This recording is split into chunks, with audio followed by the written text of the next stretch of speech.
Teresa Duffy Anderson was born in October around 1890 in Grubbs Landing, Delaware. She was the youngest in a family of at least 4 girls. Her parents, Patrick and Mariah Duffy, came to the United States in 1872 from Ireland, where her father had been a school teacher.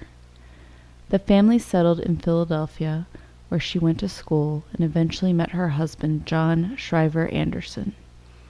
He was a Protestant and she was Catholic, so when they married in 1910, her husband's family disowned him. Together they had 3 children, Teresa, John, and James. Her husband became a Philadelphia firefighter, and in 1918, when their youngest child, James, was 5 months old, he was tragically killed in the line of duty. In the same year, she also lost both her mother and her father. As a widow, Teresa was offered a job by the city with the Philadelphia Police Department, and it was then that she became a police matron. She raised her 3 children above the police station at the corner of 4th and Snyder in South Philadelphia. She never remarried. This photograph was taken when she had 20 years in the police department. After retiring, she and her daughter moved to a small house just outside of Atlantic City, New Jersey, where she lived until near the end of her life at age 96. James Anderson, known as Jim, was born in Philadelphia on March 19, 1918, to John and Teresa Anderson. He was only 5 months old when his father died and had no interaction with anyone in his father's family. Very little is known about them.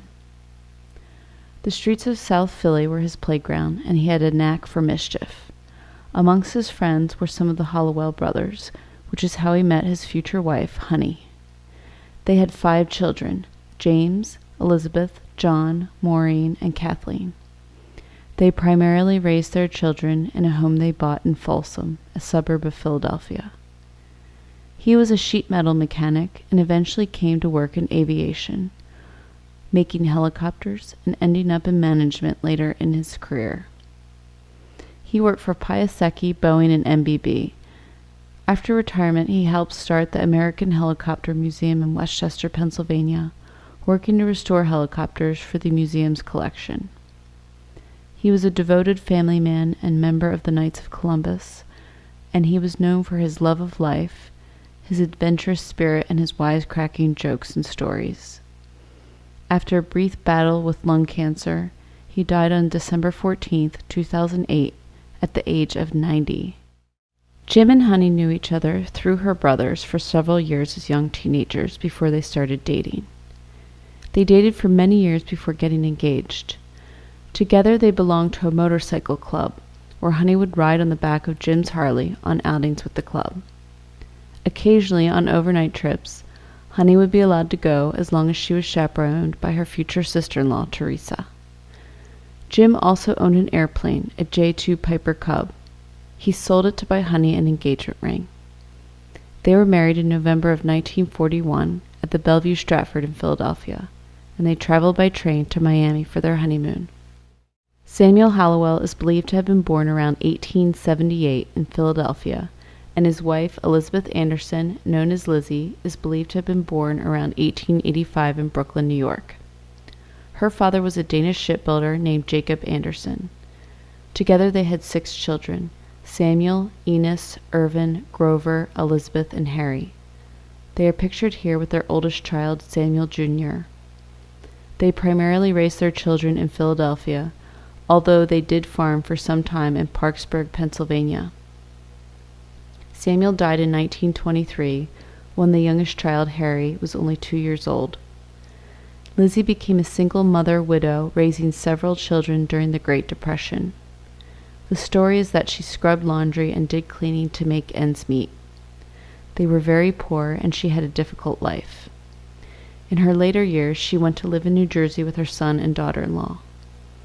It is because she struggled so much in life that her only daughter, Elizabeth, was determined that her own 3 daughters would all get a higher education so they could make a good living on their own.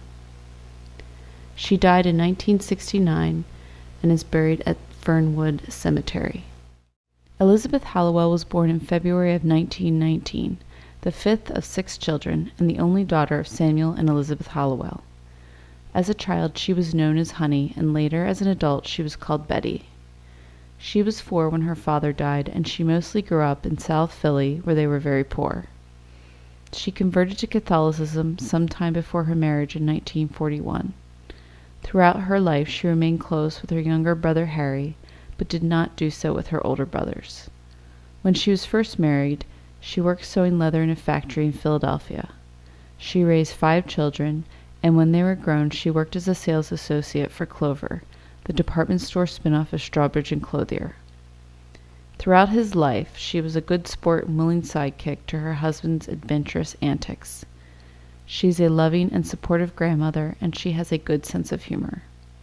She made her own life in this world, preferring to leave her past in the past, although she does tell good stories, and it is because of her that I would like to someday try pepper hash and hot dog soup. She's very passionate about religion and politics. She cared for her husband until his death a few months before her 90th birthday, and remained in the same house where they raised their children until she was 93, when she finally moved to her retirement home.